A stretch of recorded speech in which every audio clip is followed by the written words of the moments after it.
मोहतरम जनाब सभापति साहेब, मोहतरमी और मुकर्रमी एकांत भ्रातृप्रतिम श्रद्धाभाजन आजकेर এই সিরাতুন নবী মাহফিলের প্রধান অতিথি, আজকের মাহফিলের বিশেষ মেহমান আমার একান্ত স্নেহ এবং শ্রদ্ধাভাজন অনুজ প্রতিম জনাব মীর হোসেন সাহেব, জাতীয় আন্তর্জাতিক পর্যায়ের ব্যাংক এবং বীমা ব্যক্তিত্ব। আজকের এই ঐতিহাসিক মাহফিলের প্রধান আলোচক আমার একান্ত স্নেহাস্পদ অনুজ সমতুল্য দ্বীনী ভাই আলহাজ খন্দকার মাহবুবুল হক সাহেব, मोहतरमी और मुकर्रमी कद्रे ग्रामी उपस्थित हजरात नायब रसूल उलमाए किराम, कद्रे ग्रामी वाजिबुल एहतराम हजरात फुजाला मुरब्बियान एजाम, उपस्थित सकल स्तरेर बयसेर पर्यायेर दीनेर आशिकीन, আল্লাহ এবং আল্লাহ রাসূলের মুহিব্বিন,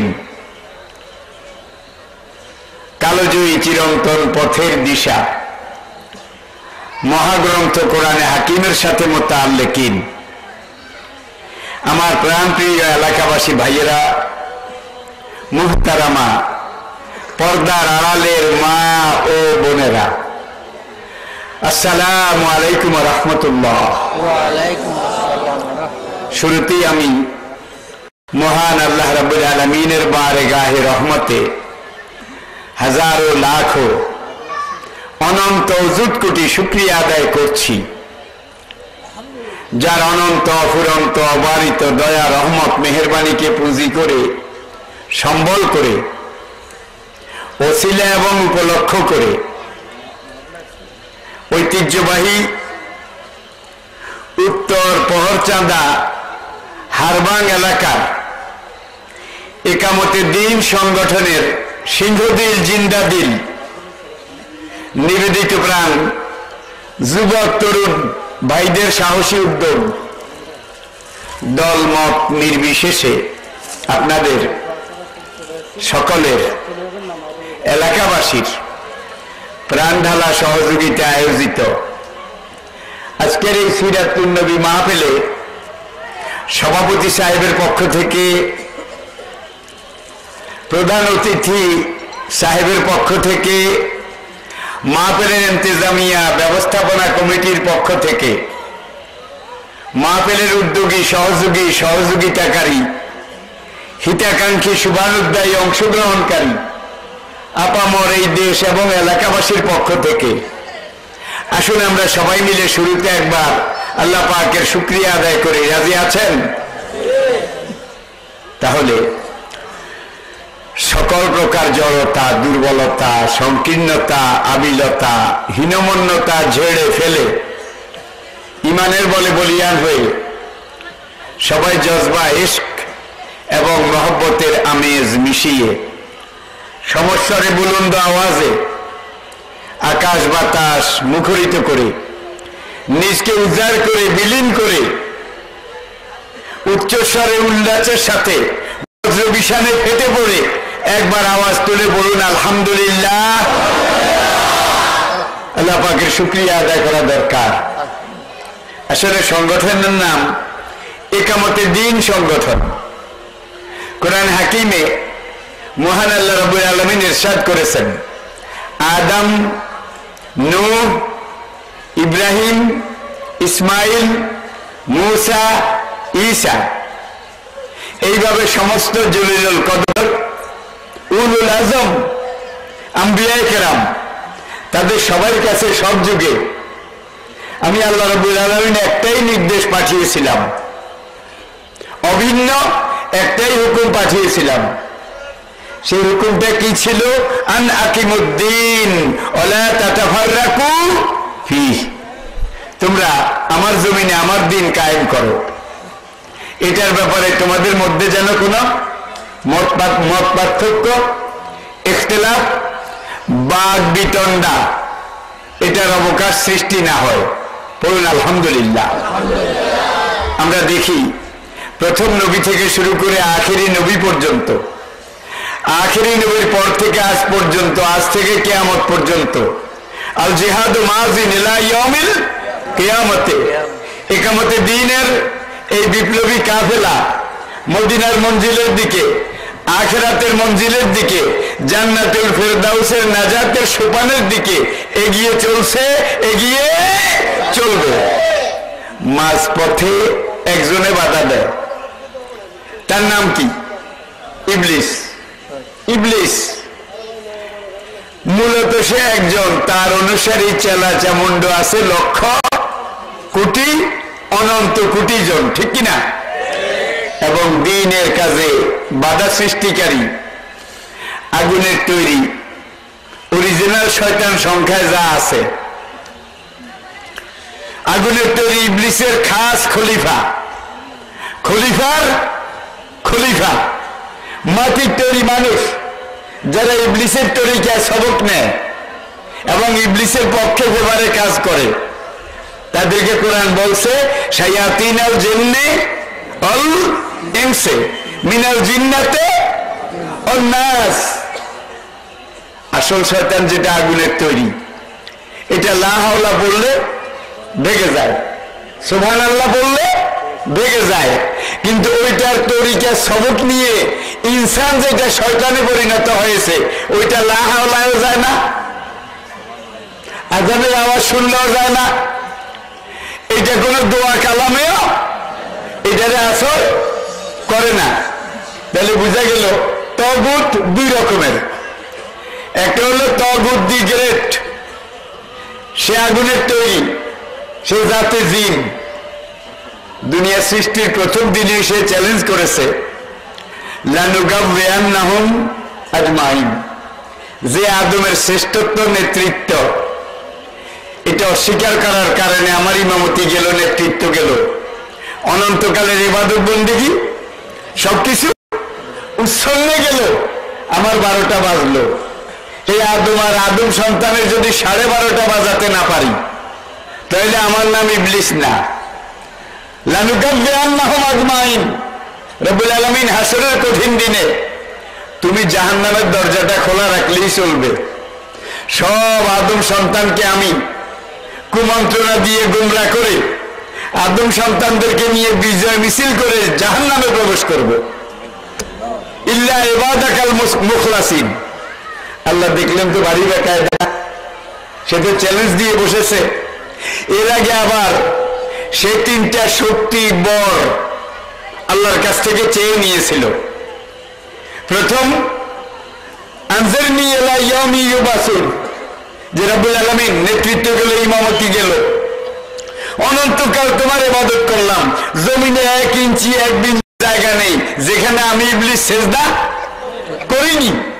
এত লক্ষ কোটি বছরের ইবাদত চলে গেল এবং তুমি পরিষ্কার আমাকে নোটিফাই করলে মালাকা ফিল আখিরাতে মিন খালাক মিন নাসিব, আখিরাতে তোর সাথে আমার কোনো লেনদেন, পানা দেনা, ট্রানজেকশন এটা থাকবে না। ইবলিস বলল, তাহলে এত বছর যে ইবাদত করেছি আমার কি চাওয়ার পাওয়া কিছুই নেই? আল্লাহ বললেন, নগদ নারায়ণ, কিছু দরকার হলে চেয়ে নিতে পারিস কিয়ামতের আগে, পরে কিন্তু তোর সাথে আমার কাটা, কোন রকমের সম্পর্ক, লেনদেন এটা থাকবে না। ইবলিস দেখলো এই তো সুযোগ। প্রথমটা চাইল আনজারনি ইলা ইয়াউমি ইউবাসুন, কোরআন, রব্বুল আলামিন কিয়ামত পর্যন্ত আমাকে হায়াত দারাজি দান করো। আল্লাহ জবাব দিলেন, ইন্নাকা মিনাল মুনজারিন, যা তোরে কিয়ামত পর্যন্ত হায়াত দিয়ে দিলাম। 2 নম্বর সে চাইল রব্বুল আলামিন আমি যেন আদম সন্তানের রগ রেশা শিরা উপশিরায় শরীরের প্রত্যেকটা তন্ত্রীতে তন্ত্রীতে খালে নালে মোটা পথে চিকন পথে সরু পথে গলি পথে অলিতে গলিতে কন্দরে কন্দরে ঢুকতে পারি এই শক্তি আমাকে দান করো। আল্লাহ বললেন যা দিলাম। 3 আমি যেন যে কোনো সময় যে কোনো সুরত ধারণ করতে পারি, সেকেন্ডে দুনিয়ার এক প্রান্ত থেকে আরেক প্রান্ত ভ্রমণ করতে পারি। আর এটার সাথে আরেকটু এক্সটেনশন আছে, সেটা হলো আদম সন্তানরা আমাকে যেন দেখতে না পায়, তাদের দৃষ্টিসীমার আমি যেন বাইরে থাকি, তাহলে আন্ডারগ্রাউন্ড ওয়ার্ক করতে সুবিধা হবে। আল্লাহ দিয়ে দিলেন। ইবলিস বলল হাতিয়ার 3টা দরকার ছিল, সেই 3টা যখন পেয়ে গেছি আমাকে আর ঠেকায় কে? আল্লাহ রাব্বুল আলামিন দেখলেন ভারী বেকায়দা। এইবার আল্লাহ বললেন ইল্লা ইবাদাকাল মুখলাসিন। ইবলিসের মুখ দিয়ে আল্লাহ আবার এটা বলাইয়া কয়াইয়া ছাড়লেন সত্যিকার যারা আল্লাহর বান্দা। তুই ইবলিস সারা জীবন তাদের পায়ের উপরে মাথা কুটলেও তাদেরকে গুমরা করা তো দূরের কথা, তাদের একটা পশম তলাতে নড়াতে গলাতে পারবি না। বলেন সুবহানাল্লাহ। এইবার মান জাআ বিল হাসানাতে ফালাহু আশরু আমসালিহা ওয়া মান জাআ বিস সাইয়্যাতে ফালা কি জাযাউহা ইল্লা মিসলুহা।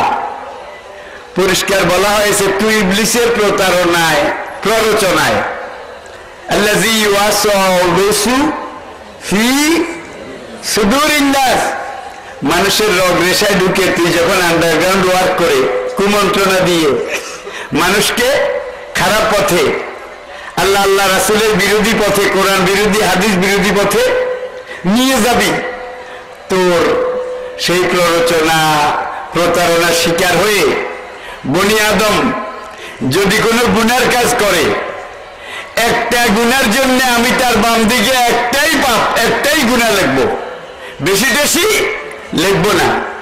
এর বিপরীতে আবার ফাইম্মা ইয়াতিয়ান্নাকুম মিন্নি ফামান তাবিআ হুদায়া ফালা খাউফুন আলাইহিম ওয়ালা হুম, আমি নবী পাঠাবো, কিতাব পাঠাবো, আলেম ওলামা সব যুগে ময়দানে ওয়ার্ক করবে, দ্বীনের কথা বলবে। বলছে কিনা বলেন? এই ধরনের তরবিয়ত তালিম ওয়াজ নসিহত প্রশিক্ষণ তাজকিয়া এগুলোর বশবর্তী হয়ে বনি আদম যদি কোনো নেক কাজ ভালো কাজের দ্বীনের কাজের সিদ্ধান্ত নেয়, নিয়ত করে, কাজটা এখনো করেনি, শুধু নিয়ত করেছে, নিয়ত করার সঙ্গে সঙ্গে তার ডান দিকে আমি আল্লাহ একটা নেকি লিখে দেব। ওই নেক কাজটা যখন সে সমাধা করবে এর বিনিময়ে ডান দিকে 10টা নেকি লিখে দেব, বাম দিক থেকে 10টা গুনাহ মুছে ফেলবো, যাতে ইন টোটাল 20টা হয়ে যায়। তাহলে 10টা সওয়াব লিখে দেবে, 20টা গুনাহ মুছে দেবে, তাহলে কয়টা হয়ে যায়? 20টা তো এমনি হয়ে যায়, ঠিক কিনা?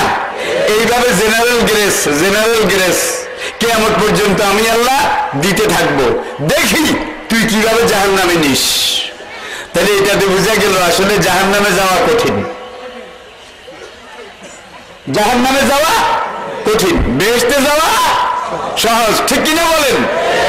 লা ইউকাল্লিফুল্লাহু নাফসান ইল্লা ওয়াসআহা। আমাকে যে নির্ধারিত বিষয়ের উপরে কথা বলার জন্য ভাইদের পক্ষ থেকে বলা হয়েছে, আসলে তো কোরআন সিরাত 1000 বছর পর্যন্ত আলোচিত হয়ে আসছে, শুধু বাংলায় নয় দুনিয়ার সব ভাষায়, ঠিক কিনা? শুধু মুসলমান নয়, মুসলমান ও মুসলমান সব জাতি কোরআন সিরাত এগুলো আলোচনা চর্চা করছে নাকি করছে না? শুধু আজকে করছে, অতীতে বোধহয় করে নাই। কি কোরআন নাজিলের পর থেকে এটার ব্যাখ্যা তরজমা তাফসীর হয়ে আসছে, চলছে। করতে করতে বলতে বলতে সব কথা বলা শেষ, বলার মতো আর কিছু নাই। কথা এমনটা নাকি? কোরআনকে, সিরতকে যদি মহাসমুদ্রের সাথে তুলনা করেন, মহাসাগর, আমাকে বলতেই হবে দুনিয়ার সাগর মহাসাগর যত প্রশস্ত যত গভীর হোক তার একটা সীমা পরিসীমা আছে। সিরত আর কোরআন এমন মহাসমুদ্র যার তল কোনোদিন খুঁজে পাওয়া যাবে না। সবাই বলুন সুবহানাল্লাহ। তাহলে এটা অতল, ঠিক কিনা বলেন? সিরত কোরআন, দিনের 12টা, এটাকে যদি আপনি কথার সাথে তুলনা করেন, দুনিয়ার সব কথা যত দীর্ঘায়িত হোক তার একটা শেষ আছে। সিরত আর কোরআনের ব্যাখ্যা, বিস্তৃতি, তরজমা, তাফসির, তাহকিক, এটা এত বিস্তারিত, এই কথা কোনোদিন শেষ হবার নয়, এটার শেষ নেই। এটাকে যদি আপনি দেশের সাথে তুলনা করেন, দুনিয়ার যে কোনো দেশ যত অনন্ত যত বিশাল হোক তার একটা সীমা আছে। কোরআন আর সিরত এমন দেশ যেটা সীমা কিয়ামত পর্যন্ত খুঁজলেও কেউ খুঁজে বের করতে পারবে না। দেশ থেকে দেশান্তরে, জন্মান্তরে, নগরে বন্দরে, মানুষের অন্তরের গভীরতম কন্দরে কোরআনের যে আলাপ আলোচনা, সিরাতের যে আলাপ আলোচনা হয়ে আসছে, চলছে কিয়ামত পর্যন্ত। এই সমুদ্রের মধ্যে মানুষ যত ডুব দিবে, মণি মুক্তা হীরা জহরত ততই এখান থেকে আহরণ করবে, কিন্তু এটার হীরা মণি মুক্তা শেষ হওয়া তো দূরের কথা, কমবেও না। আওয়াজ তুলে সুবহানাল্লাহ বলুন। প্রিয় ভাইয়েরা, আমি স্বল্প পরিসরে নির্ধারিত সময়ে আল-ইয়াওমা আকমালতু লাকুম ওয়া আতমামতু আলাইকুম নি'মাতি। আচ্ছা, ইতমাম, আতমামতু, ইতমাম আর আকমালতু, আকমাল কামিল, মুকাম্মিল, তাকমিল, ফাসাহাত, বালাগাত, আরবি শব্দ চয়নের দিকে আপনি লক্ষ্য করুন। একটা হলো কামিল, পরিপূর্ণ, ঠিক কিনা? এখান থেকে আকমাল, টৈটুম্বুর, ভরপুর, যেখানে আর এমন ভরপুর করে দেওয়া হয়েছে যার মধ্যে এক বিন্দু কি ঘাটতি কমতি নেই। কামেল নয়, আকমাল। আল-ইয়াওমা টৈটুম্বুর, ভরপুর, একবারে পরিপূর্ণ করে দিয়েছি। লাকুম দীনাকুম ওয়া আতমামতু, ইতমাম, তাতমিম, তাম্মাত। কিয়ামত পর্যন্ত তোমাদের জন্য আমি আল্লাহ রাব্বুল আলামিন যত জ্ঞান বিজ্ঞান আবিষ্কার, যত রকমের নিয়ামত জমিনের উপরে নিচে, সাগরে মহাসাগরে, অনন্ত বিশ্ব চরাচরে আমি আল্লাহর যত নিয়ামত তোমাদের জন্য আমি আল্লাহ বাজেট করেছিলাম, বরাদ্দ করেছিলাম। এই নবী রহমতুল লিল আলামিন আর এই কোরআন যিকরুল লিল আলামিন, এই দুইটার মাধ্যমে সব নিয়ামতের দুয়ার খুলে দিলাম, সব বরকতের দুয়ার খুলে দিলাম। এই কোরআন দেওয়া আর এই নবী পাঠানো মানে হলো মানবতার জন্য আমি আল্লাহ যা কিছু বাজেট করেছিলাম সব বাজেট উন্মুক্ত করে দিলাম। কওমে সামুদ, আজ থেকে প্রায় ৬,৫০০ বছর আগে, সামুদ আল্লাযীনা যাবু সখরা বিল ওয়াদ, কোরআন কোন ভঙ্গিতে কথা বলছে? কওমে সামুদ সৌদি আরবের উত্তর এলাকায়, জর্ডান এবং সৌদি আরবের বর্ডারে, যে পাহাড় কেটে কেটে অতানহুতুনাল জিবালা বুয়ুতা, পাহাড় কেটে কেটে যে বাড়িঘর তৈরি করেছে, দরজার মধ্যে যেসব নকশা কারুকার্য এগুলো করেছে, এরপরে ভিতরে গিয়ে door, outdoor, bedroom, guest room, common room, hall room, আবার পাহাড়কে কেটে কেটে এমন জাতের পাথর কেটে এক ধরনের ড্রেন তৈরি করেছে, যে পাথরের ভিতর দিয়ে আসলে হট ওয়াটার। আবার আরেক জাতের পাথর কেটে কেটে সেখান দিয়ে ড্রেন করে আবার পানির নালী করেছে, এই পাথরের ভিতর দিয়ে যে পানিগুলো আসে এগুলো কোল্ড ওয়াটার, ঠান্ডা পানি। কোন পাথরের ভিতর দিয়ে গেলে পানি গরম হবে, কোন পাথরের ভিতর দিয়ে গেলে পানি ঠান্ডা হবে, এবং সেখানে যেসব নকশা কারুকার্য তারা করেছে, ৬,৫০০ বছর চলে গেছে। আজকের পরিবেশ বিজ্ঞানী বলেন, আজকের বিভিন্ন রকমের কারিগর বলেন, রাজমিস্ত্রি বলেন, উস্তাকার বলেন, তারা সেখানে গিয়ে ঠান্ডা কিং কর্তব্য বিমূল্য ৬,৫০০ বছর আগে লেখাপড়া ছিল না, জ্ঞান বিজ্ঞান ছিল না, ক্রেন ছিল না, প্রযুক্তি ছিল না, এই বর্বর যুগের অশিক্ষিত মানুষগুলো কোন ব্লেড দিয়ে পাথরকে এইভাবে কেটে এই কারুকার্য করেছে, এইটা এই যুগে করা তো দূরের কথা, আমরা এটা কল্পনাও করতে পারি না। ভাই, যীশু খ্রিস্টের জন্মের প্রায় ১,০০০ বছর পর থেকে শুরু করে যীশু খ্রিস্টের জন্মের অব্যবহিত পূর্ব পর্যন্ত মিশরের রাজা বাদশারা যে পিরামিডগুলো তৈরি করেছে, এমন এমন উঁচু পিরামিড আছে যেগুলো মেঘ এসে সেখানে ঠেক খায়, মানে মেঘের চাইতে উঁচু। আর এমন এমন পিরামিডের উপরে এক একটা পাথর দিয়ে এমন ভাবে ছাদ তৈরি করেছে এক অ্যাঙ্গেলে, যার এক একটা পাথরের ওজন ১০০ টনের বেশি। মেঘের উপর পর্যন্ত এইভাবে গাঁথনি দিয়ে যে উঠাইছে ভাই, কোন ক্রেন ট্রেন, বুলডোজার টোজার, এই ধরনের কোন কলকবজা মেশিন টেশিন আছে? এখানে উঠালো কেমনে? উঠালো তো আবার গাঁথনি দিল কেমনে? কিভাবে কি করলো? আজ থেকে প্রায় ৬,০০০ বছর আগে। কারণ আজ সামুদের কোন কোন তাফসিরে অব্যবহিত আগে, কোন কোন তাফসিরে অব্যবহিত পরে। বর্তমানে ইয়ামান, সৌদি আরব দক্ষিণ পূর্ব কোণে এডেন উপসাগরের পাড়ে লোহিত সাগর এবং আরব সাগরের মিলন মোহনায় একটা দেশ ইয়ামেন। সেই ইয়ামন দেশের একটা এলাকার নাম ছিল সাবা। লাকাদ কানা ফি সাবাইন ওয়া মাসকানিহিম আয়া। সেই ৬,০০০ বছর আগের সাবা দেশ, তাদের জনপদ, তাদের প্রযুক্তি, এগুলোর মধ্যে তোমাদের জন্য বিরাট শিক্ষণীয় আদর্শ ব্যাপার রয়েছে। জান্নাতানে আইয়ামিনে ও শিমাল, তারা সাগরের পার দিয়ে বেড়িবাঁধ তৈরি করেছে, বেড়িবাঁধ, যেন সাগরের নোনা পানি তাদের দেশে জনপদে ঢুকতে না পারে। আবার পাহাড় থেকে মিঠা পানি এগুলো নেমে এসে পাহাড়ি ঝর্ণা ওই বেড়িবাঁধে এসে আটকে পুরো দেশটা ইরিগেশন প্রজেক্ট এমন ভাবে তারা করেছে। নিয়ামত তাদের দেশে এত বেশি ফল ফসল, ফল পাকড়া, ফলাদি উৎপাদন এত বেশি হয়েছে যে এর আগে এবং পরে আজ পর্যন্ত দুনিয়ার কোন জাতি এত বাম্পার উৎপাদন করতে পারেনি। ৬,০০০ বছর আগে সেই বর্বর যুগে ইরিগেশন। আর এই যুগে আমরা একটা কিছু করিডোরে বলি যে আমরা অনেক কিছু পেরে গেছি। গেল ৬,০০০, গেল ৬,৫০০। বাংলাদেশের উত্তর পশ্চিম কোণে গৌড় পান্ডুয়া সোনা মসজিদ, যেটা বর্তমানে স্থলবন্দর, সোনা মসজিদ।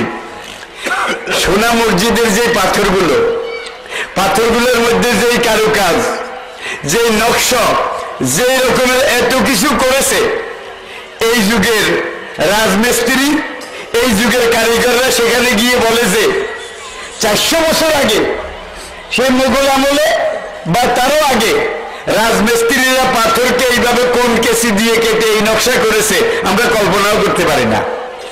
থাক, ঢাকার লালবাগের কিল্লা, সেখানে পরে বিবির মাজার, আপনারা অনেকেই দেখেছেন। একটা পাথর, একটা নেট, মাজারের একদিকের পুরা বেষ্টনী, দেওয়ালটা একটা পাথরে, আর এই নেটকে যে কেসি দিয়ে, এই মোটা পাথর কেসি দিয়ে কেটে কেটে ওই যে রঙিন কাগজের ঝালুজো পাথর এইভাবে কেটেছে মাত্র ৪০০ বছর আগে। এই যুগের কারিগর বিজ্ঞানীরা সেখানে গিয়ে বলে যে আমরা এটা কল্পনাও করতে পারি না। তাহলে বুঝে গেল আগের মানুষের জ্ঞান গরিমা বুদ্ধি টুদ্ধি না থাকলেও বোধহয় আমাদের খারাপ আছিল না, কি না থাকলেও বোধহয় আমাদের চাইতে খারাপ আছিল না। কিন্তু তারা তো কোনো মেশিনারি কলকবজা, তারা মোবাইল ফোনও বানাতে পারেনি, তারা উড়োজাহাজও বানাতে পারেনি, তারা মেরিন ইঞ্জিনও বানাতে পারেনি, তারা কোনো কলকবজা বানাতে পারেনি, ঠিক কিনা বলেন? তার কোরআন এসেছে, কোরআনের নবী এসেছে। আজকের যত প্রযুক্তি যত বিজ্ঞান সব কোরআন আসার কোরআনের নবী আসার আগের না পরের? আগে একটা জিনিস দেখান, কি কোরআন আসার আগে একটা বিজ্ঞান প্রযুক্তি একটা কলকবজা একটা আবিষ্কার হয়েছে দেখান, বলেন। তবে কোরআন এসে একটা কথা বলেছে, এইটা বলেই আমার ভূমিকা শেষ, অসুবিধা হচ্ছে। আমি রেবাতিল খাইলে কয় তোমাদের শক্তির উৎস হলো ঘোড়া, শক্তির উৎস হলো ঘোড়া। আরেক জায়গায় বলা হয়েছে জুইয়িনা লিন্নাসি হুব্বু শাহাওয়াতি। এই আয়াতের মধ্যে আল্লাহ রাব্বুল আলামিন বলেছেন তোমরা যুদ্ধের ঘোড়া যেগুলোকে ট্রেনিং দিয়ে এইভাবে প্রশিক্ষণ দিয়ে এমন ভাবে রাখো দুশমন দেখলে যেন তাদের বুকের মধ্যে কম্পন সৃষ্টি হয়। ওয়াইদু লাহুম মাসতাতাতুম মিন কুওয়াতিন। কোরআনে অনেক জায়গায় আল্লাহ ঘোড়াকে শক্তির উৎস এটা বলে উল্লেখ করেছেন।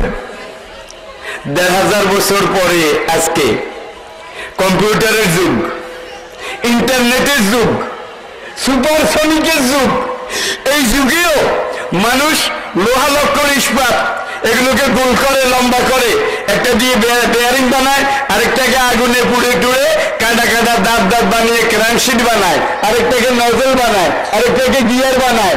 লোহাকার। আপনারা জবাব দেন না, আমি বোধহয় বুঝাতে পারিনি, আমার সাথে রাগ করেছেন।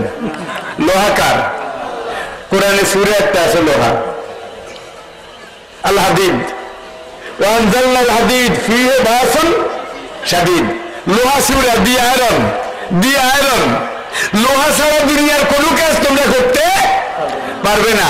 তাইলে কলকবজা বানাইতে লোহা লাগে, এইটা বানাইতে লোহা লেগেছে কিনা, এগুলো বানাতে লেগেছে কিনা। লোহা ছাড়া দেখা যায় জীবনের কোনো কাজ, পুরো জীবন জগতের পরিবেশের পারিপার্শ্বিক অবস্থানের 16 আনা না হলে 15-16 আনা লোহা নির্ভর, ঠিক কিনা বলেন? লোহাকে গোল করতে, লম্বা করতে, কাটতে, ছাড়তে, গলাতে আগুন লাগে না? আগুনটা বোধহয় মেড ইন ওয়াশিংটন। কি লোহা যার আগুন? সূরা ইয়াসিনের মধ্যে আল্লাহ পরিষ্কার করে বলেছেন তোমাদের জন্য আমি আগুন সৃষ্টি করেছি। তাহলে আগুন লোহার চাইতে শক্তিশালী, ঠিক কিনা বলেন? 2200 ডিগ্রি আগুনের উত্তাপে লোহা গলে যায়। আর ইসলামের নবী, আখেরি নবী, তিনি যখন মেরাজ যাচ্ছিলেন সূর্যের উত্তাপ আগুনের জগৎ পার হয়ে গেছিলেন। আজকের বিজ্ঞানীরা পরীক্ষা নিরীক্ষা করে বলছে সূর্যের উত্তাপ 30 কোটি ডিগ্রি ফারেনহাইট, 30 কোটি ডিগ্রি। 2200 ডিগ্রিতে লোহা গলে, 30 কোটি ডিগ্রিতে কি গলে? কি আবু জেহেল পাগলের মাথা খারাপ। 30 কোটি ডিগ্রি মানে যে গোড়া করে যেটা দিয়েই যাক, যাওয়ার আগেই তো সব জয়না পুড়া কুল্লু খালাস, কুল্লু খালাস। কোন মানুষের পক্ষে সম্ভব নাকি? আবু বকর কয় পারে, পারে। আমার নবী নিজে যখন বলছে গিয়েছে, এটা কোনো আর্গুমেন্ট দলিলের দরকার নেই। হুজুর যেটা বলেছে কাজ সদাকা মোহাম্মদ, হুজুর যেটা বলছেন এটাই ঠিক, আমি এটার উপরে বিশ্বাস করলাম। মক্কার পাইকারি কাপড় ব্যবসায়ী আবু বকর মেরাজ বিশ্বাস করে আজ থেকে হয়ে গেলেন সিদ্দিকে আকবর। আর মক্কার সবচেয়ে বড় বুদ্ধিজীবী আবুল হাকাম, আবুল হাকাম সেই যুগের সবচেয়ে বড় জ্ঞানী বুদ্ধিজীবী, দি গ্রেট, মেরাজকে অস্বীকার করে আবুল হাকাম হয়ে গেল আবু জাহাল, ঠিক কিনা? আবু জাহাল। এখন আবু বকর কিন্তু আবু জাহালকে কয় মেরাজ বিশ্বাস করতে তোমার অসুবিধা কি? পাগলের মাথা খারাপ। এই সামান্য আগুনে যদি লোহা গলে যায় তাহলে এই যে 30 কোটি ডিগ্রি এখান দিয়ে কি কোনো মানুষ আসা যাওয়া করা? এটা বিশ্বাস করলে তো মনে করতে হবে আমি আবুল হাকামের মাথাও গরম হয়ে গেছে। আর ওর না আমার মাথা ঠান্ডা আছে। তোমার মতে এমন একজন বুদ্ধিমান ব্যবসায়ী মানুষ, ব্যবসায়ীরা তো খুব হিসাবী মানুষ, হ্যাঁ, 8-5 ভাবে তারপরে পদক্ষেপ নেয়, তুমি কেমনে বিশ্বাস করলা? নবী যখন বলছে গেছি, কি আর কোন দলিল কোন আর্গুমেন্ট দরকার নাই, কিন্তু এই নবী কোনদিন মিথ্যা বলেন না। 1 2 22 ডিগ্রিতে লোহা গলে ঠিক, 30 কোটি ডিগ্রিতে কি গলে সেটা তুমি আমাকে প্রশ্ন করেছ। এখন জ্বলন্ত আগুনের মধ্যে কেউ যদি এইভাবে হাত দিয়ে রাখে তাহলে হাতটা সঙ্গে সঙ্গে জ্বলে যাবে, ঠিক কিনা বলেন? আর আগুন যত উত্তপ্ত প্রজ্বলিত হোক, উত্তপ্ত প্রজ্বলিত আগুনের ভিতর দিয়ে কেউ যদি এইভাবে দ্রুত বেগে হাত সঞ্চালন করে তাহলেও কি জ্বলবে? কি দেখার লোকেরা কয় দরবার পারে না কে হালায়, দরবার পারে না কে হালায়। যদিও আগুনের জ্বালানোর শক্তি আছে, কিন্তু ধরার সময় ধরার সুযোগ পায়নি। সব তাফসীরকারক আবু বকরের এই ব্যাখ্যার সাথে একমত যে আগুনের ভিতর দিয়ে, জ্বলন্ত আগুনের ভিতর দিয়ে আপনার হাতটা যত দ্রুত গেছে, আল্লাহর রাসূল মেরাজে ওই 30 কোটি ডিগ্রি ফারেনহাইটের ভিতর দিয়া হাতের চাইতে আসতে গেছে, কি লক্ষ কোটি ডিগ্রি জুড়ে গেছে। তাহলে যদিও সেখানে আগুন আছে, উত্তাপ আছে, কোররাতুল হারারাত আছে, কোররাতুল শরীয়তের ভাষায় তাকে বলা হয় কোররাতুল হারারাত, আগুনময় স্পেস। কিন্তু হুজুরকে ধরার সময় পাইনি। 1 2 ইমাম রাজি রহমতুল্লাহ আলাইহির ব্যাখ্যা, আপনার আল্লামা ইবনে হাজার আসকালানী রহমতুল্লাহ আলাইহির ব্যাখ্যা, ইমাম ফখরুদ্দিন রাজি রহমতুল্লাহ আলাইহির ব্যাখ্যা, আগুন জ্বালায়, আগুনের দাহ্য শক্তি, জ্বালানি শক্তি এটা আছে, কিন্তু সূর্যের ওই পরিমণ্ডল, হারারাত স্পেস, টেম্পারেচার, উত্তাপ যেদূর, এইটার গরম যেদূর, জেসমে নবুয়ত, জাতে নবুয়ত, এইটার টেম্পারেচার ওইটার চাইতে লক্ষ কোটি গুণ বেশি নবুয়ত সত্তার। আল্লাহর নবীর রকেট এই আগুনের জগতের ভিতর দিয়ে অতিক্রম করে যাচ্ছিল, এই উত্তপ্ততায় টেম্পারেচারে আল্লাহর নবী পুড়ে যাওয়া তো দূরের কথা, সূর্য আল্লাহর কাছে সেজদায় পড়ে কান্দাকাটি শুরু করেছে। আল্লাহর নবীর টেম্পারেচার, নবুয়তের গরমে আমি সূর্য যেন জ্বলে না যাই। কি ভাই, আমি কি বুঝে? আমি আপনাদের থেকে রিপ্লাইটা আর একটু, মুসলমানের আওয়াজ বাঘের আওয়াজ না বিড়ালের আওয়াজ?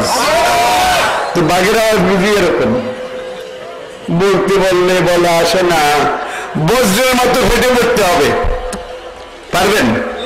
আমি বুড়ো মানুষ ভাই, জীবনের বেলাভূমিতে এসে ওইভাবে পারি না, আপনারা একটু আমাকে পারাইবেন। রাজি আছেন? রাজি আছেন? প্রত্যেকটা কথার জবাব দিবেন বজ্রের মতো ফেটে পড়ে। রাজি আছেন? আলহামদুলিল্লাহ। বেশি হইতে হবে। কোরআনের ভূমিকা হলো সূরা ফাতিহা, এটা হলো মূল জিনিস। উম্মুল কোরআন, উম্মুল কিতাব, সাবাম মিনাল মাসানি, তো যে কোনো কিতাবের মূল দৃষ্ট। ভূমিকার পরে জালিকাল কিতাবু, এই সূরাটার নাম কি? গরু। বাংলা বলেন গরু, ইংরেজি দি কাউ, গরু।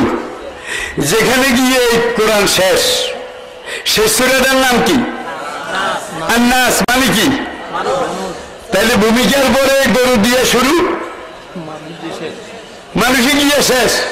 কত চিকন কথা, কোনদিন চিন্তা করেছেন? গরু হয়ে ঢুকো, আর এই মেশিনারিটি রেকটিফাইড হয়ে মানুষ হয়ে বের হয়ে যাও, তাহলে আল্লাহর নূরের তৈরি ফেরেশতারাও তোমাকে সেজদা করবে। আবু জেহেলের তো জ্ঞান, বিদ্যা বুদ্ধি সেই যুগের সবার চেয়ে বেশি ছিল। সাবামা আল্লাহর জ্ঞান তার ছিল, সেই যুগের সপ্ত কাব্যের জ্ঞান তার ছিল, সেই যুগের সবচেয়ে বড় সে ছিল। কিন্তু কোরআনের এলেম, ইসলামের এলেম, হাদিসের এলেম ছিল না। আবু জেহেল কি বেঁচে আছে না পৌঁছে গেছে? সেই যুগের জন্য পৌঁছেছে নাকি কিয়ামত পর্যন্ত?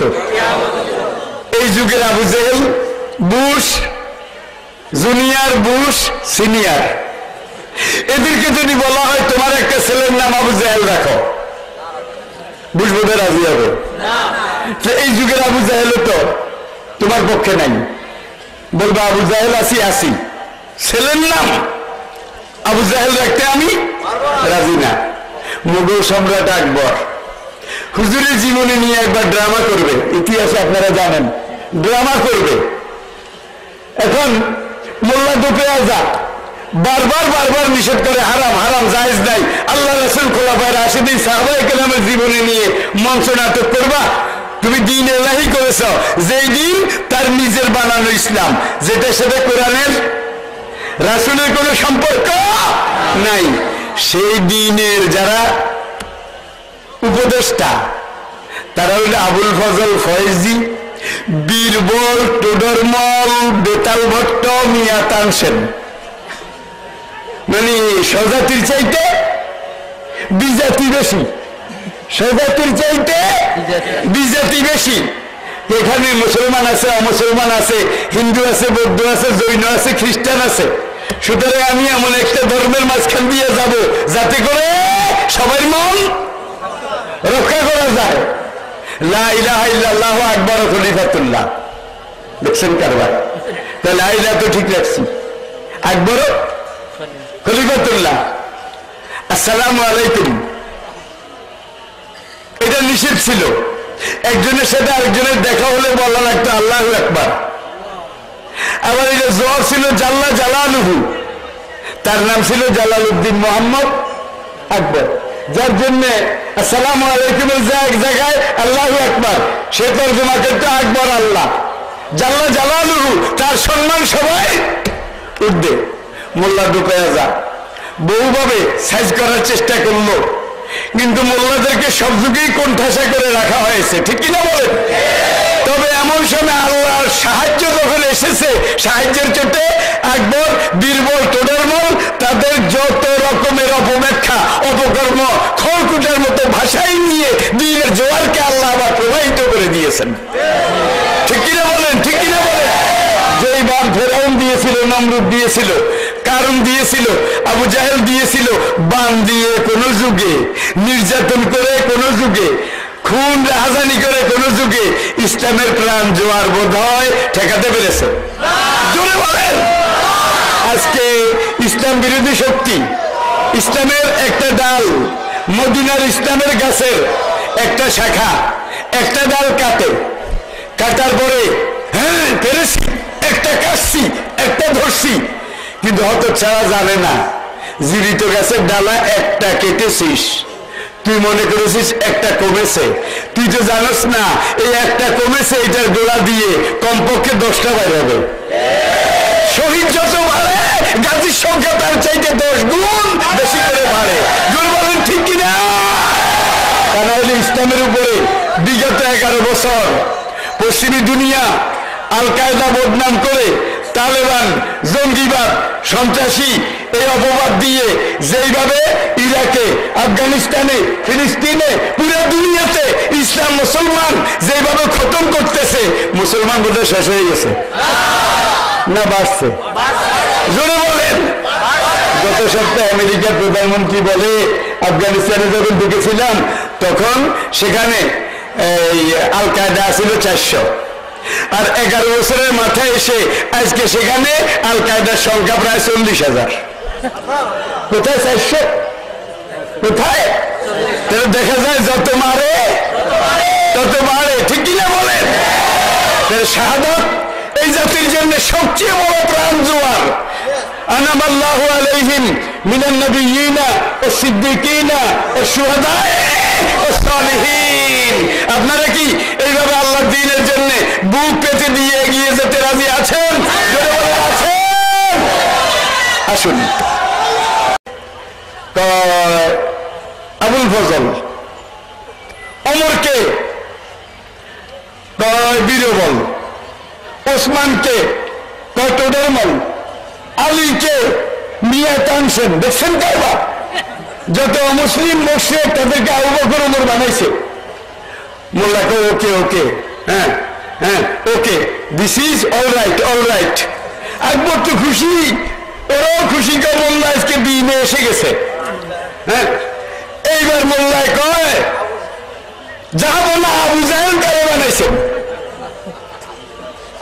আবু জেহেল তো বানাই নেই, মোল্লাকার নাটকের অর্ধেকই তো রয়ে গেছে। আবু জেহেল বানাননি মানে নাটকের অর্ধেক রয়ে গেছে। মোল্লাকা কিভাবে? আবু জাহেল নাই তো মোহাম্মদ সাল্লাল্লাহু আলাইহি ওয়াসাল্লাম জীবনের অর্ধেক নাই, এটা এমনি রয়ে যাবে। এখন ওই পন্ডিতেরা কয় মহারাজ আসলে ঠিক, আসলে ঠিক। আবু জেহেলের সাথেই তো যত কাশমোকাশ হ্যান্ডেলিং, আবু জেহেল না আসলে তো নাটকের অর্ধেক এমনি থেকে যায়। এবার আকবর কয় জিনিসটা 2 মাস আগে আমারও খেয়াল হয়েছিল। আবুল ফজলকে বললাম, আবুল ফজল বলে যে আবু জেহেল হইতে পারবো না। বীরবলকে বললাম তুমিও, টোডরমলকে, তানসেনকে বললাম, বেতাল ভট্টকে বললাম, কয় হিন্দু আসি আবু জেহেল হইতে পারবো না। তা মোল্লা আমি চেষ্টা করছিলাম, মুসলমান দূরের কথা একটা অমুসলমানও রাজি হয় না, সুতরাং আমি কিভাবে আবু জেহেল বানাই? মোল্লা কয় বাদশাহ হুজুর কিছু যদি মনে না করেন আমি আপনার খেদমত করার জন্য নিজকে পেশ করলাম। মানে কি আমি 100 বার রাজি আছি আবু জেহেল হওয়ার জন্য। আকবর উঠে আরেকটা কোলাকুলি দিয়ে তারপরে বলে আবার তো 1-2 মাস নাটকের তারিখ পিছিয়ে নিতে হবে। মোল্লা কয় কেন পিছিয়ে নেবেন কেন? আকবরকে আমরা তো 2 মাস ট্রেনিং দিছি, তোমার তো ট্রেনিং হয়নি, কিভাবে করবা? মোল্লায় কয় যাবো না, আমার ট্রেনিং এর বাবা আছে। আপনি এখনই মঞ্চে উঠেন, আপনি মোহাম্মদ সাল্লাল্লাহু আলাইহি ওয়াসাল্লাম হইয়া উঠবেন, আমি আবু জেহেল হইয়া উঠুন। আকবর কা আমি তো এই যে জড়িবুটি আল্লাহ পাগড়ি আউখেল্লা এগুলো আগেই বানায়া জোগাড় করছি, তুমি আবু জেহেল কেমনে হইবা? দেখেন না দুটি বলে আইছি, দেখেন না এখানে টিকি, তারপরে কি দুটিতে লম্বা কাছে একটা দিছি, যখন আবু জাহেল হবো 2 নিতম্ব বের করে একটা দিগম্বর বেশে ঠায় আবু জাহেল হয়ে যাব। আচ্ছা ঠিক আছে, তাহলে কন্ট্যাক্ট শেষ, এবার মোল্লাকা শুরু হোক নাটক। আকবর মঞ্চে উঠে এইভাবে হাঁটে, আইয়ুহান নাস কুলু লা ইলাহা ইল্লাল্লাহ তুফলিহু। হুজুরের প্রথম দাওয়াত আর কি। মোল্লা ওই কাঁচা যেটা দিছিল এটার একবারে নিতম্ব বের করে মাল কোষা গ্রাম বাংলা যেটাকে বলে, হ্যাঁ এইভাবে দিয়ে 1 লাফ দিয়ে নিচে পড়ে ওই যে লাউ ডুগডুগির ভিতরে খাটের ভান্ডা এটা নিয়েছে, নিয়ে 1 লাফ দিয়ে উঠে আবার বলেন কি বলবেন? আমি মোহাম্মদ বলতেছি আইয়ুহান নাস কুলু লা ইলাহা ইল্লাল্লাহ তুফলিহু। কয় তুই কাফের, তুই পাগল, তুই মিথ্যুক, তুই জাদুকর, এই লাশগুলো তোর বাসা ভেঙে ফেলবো, তুই এখনই আমি শেষ করে দেবো। একবার কয় মোল্লা এগুলা কারে কও? কেমন তোরে কই? এই বিশাল ভারত ভূখণ্ডে আমারে কাফের, আমারে পাগল, আমারে জাদুকর, আমারে মিথ্যুক, আবার এইটা দিয়ে আমার মাথা চূর্ণ করবে, এত বড় কথা বলার মতো বুকের পাতা কার আছে? আমার আছে। আর একটু কম। একবার যখন আর একটু বলা শুরু করেছে, সেরের উপরে আরো আসে, মৃত্যুক, পাগল, জাদুকর, এইবার কত মেয়ে বলার পর একবার আবার এইবার কারে কর তুলে কইবে না আবার কি? আমার এইভাবে করার কারণ কি? কামনে তখন আকবর না আমনে মোহাম্মদ। আমি বললাম তোকে আজান নই, আমি আবু জাহেল। আবু জাহেলে মোহাম্মদের এগুলো কইছিল, আমি যদি ওগুলো না কই তাহলে তো নাটকই হবে না। দেন আমরা তো চালাম, আমার তো আমি চালাই। একবার কই এইভাবে যদি চালাচালি করে আমার এই নাটকের দরকার নাই, আমার এই নাটক করার দরকার নাই। इसके न हमें निकम्मा कर दिया और न हम भी काम किए आदमी थे। गर्व इस्तेमाल कारे दी बुदे फखर राजी राजदारे दी बुदे। আমরা মনে করি যে আসলে মোল্লারা কিছু বুঝে না, আকাশের তারা পাতালের বালু যারা গুনতে পারে, কাফিয়ার মতো কিতাব যারা পড়তে পারে, হেদায়ের মতো কিতাব, মুসাল্লাম সাল্লামের মতো কিতাব যারা পড়তে পারে, বুঝতে পারে, তারা কিছু বুঝে না। কেমন? কিন্তু অসুবিধা একটা, চাঁদাবাজিও করতে পারে না, মস্তানিও করতে পারে না। মোল্লারা জঙ্গিবাদ, মাদ্রাসাগুলো থেকে শুধু জঙ্গিবাদ তৈরি হয়, ভাই পিচ্ছি হান্নান কোন মাদ্রাসায় পড়ছিল? পিচ্ছি হান্নান বলেন না কেন? এরপরে খাটাস জসিম কোন মাদ্রাসায় পড়ছে? এরপরে মুরগি আলম কোন মাদ্রাসায় পড়ছে? এই পর্যন্ত যতগুলো সন্ত্রাসীরে এইভাবে ক্রস ফায়ারে গুলি করে মারা হয়েছে, আন্ডার ওভার আন্ডারগ্রাউন্ডে যতগুলো সন্ত্রাসী আছে, কোনটা কোন মাদ্রাসা পড়ছে? কোন? আর মাদ্রাসা পড়েন এই ধরনের সন্ত্রাসী একটা খুঁজে বাইর করেন, কি একটা? পুরো জীবন খুঁজে একটাও বাইর করতে পারবেন না। তো মাদ্রাসাগুলো জঙ্গিবাদের আখড়া হয়ে গেছে, বিডিআর ঘটনা চলছে, পুরো দেশ থর থর থর থর করে কাঁপছে। একজন দায়িত্বশীল মন্ত্রী কয় 30টা জঙ্গি সংগঠন বিডিআর মারার মধ্যে এই পর্যন্ত ঠ্যাং দেয়া গেছে, ঠ্যাং দেখা গেছে 30টা। আজকে 1 বছর পরে দেখা যায় ডাহা কি ডাহা মিথ্যা কথা।